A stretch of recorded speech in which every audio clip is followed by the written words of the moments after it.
Assalamualaikum warahmatullahi wabarakatuh. Perkenalkan, nama saya Tiara Firlina, mahasiswi dari kelas Ekonomi Syariah 4 dengan NIM 230413701778. Baiklah, di sini saya akan memaparkan materi mengenai tanggung jawab sosial dan lingkungan serta penggabungan, peleburan, pengambilan, dan pemisahan perseroan terbatas berdasarkan ketentuan syariah. Poin pertama, tanggung jawab.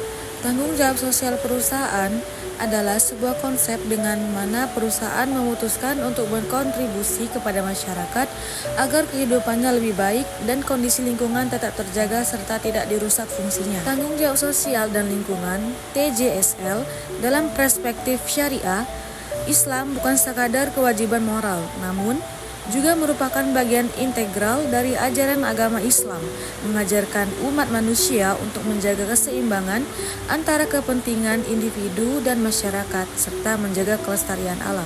Prinsip syariah yang pertama, keadilan. Setiap individu dan kelompok berhak mendapatkan perlakuan yang adil dan merata. Kedua, keseimbangan. Islam mengajarkan umatnya untuk hidup seimbang, tidak berlebih-lebihan, dan menjaga keseimbangan antara kepentingan dunia dan akhirat. Selanjutnya, kemanfaatan. Semua aktivitas bisnis harus memberikan manfaat bagi masyarakat secara luas. Dan yang terakhir, kelingkungan. Islam mengajarkan umat manusia untuk menjaga kelestarian alam sebagai amanah dari Allah Subhanahu wa Ta'ala. Pada poin ini menekankan perusahaan syariah harus menerapkan praktik bisnis yang ramah lingkungan dan mengurangi dampak negatif terhadap alam. Poin kedua, penggabungan. Penggabungan adalah perbuatan hukum yang dilakukan oleh suatu perseroan atau lebih baik untuk menggabungkan diri dengan perseroan lain yang telah ada. Selanjutnya ada peleburan.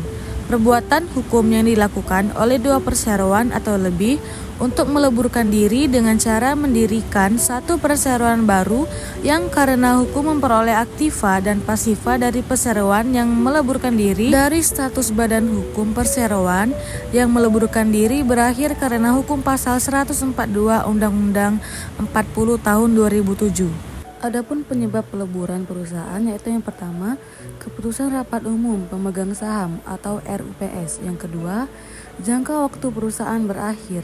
Dan yang ketiga, penetapan pengadilan.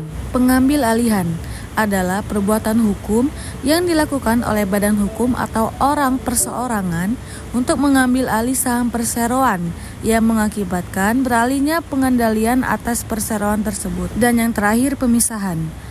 Pemisahan merupakan perbuatan hukum yang dilakukan oleh perseroan untuk memisahkan usaha yang mengakibatkan seluruh aktiva dan pasiva perseroan beralih karena hukum kepada dua perseroan atau lebih atau sebagian aktiva karena hukum kepada satu perseroan atau lebih. Pasal 1 angka 12 Undang-Undang 40 tahun 2007. Baiklah, sekian materi yang dapat saya sampaikan. Saya ucapkan terima kasih. Wassalamualaikum warahmatullahi wabarakatuh.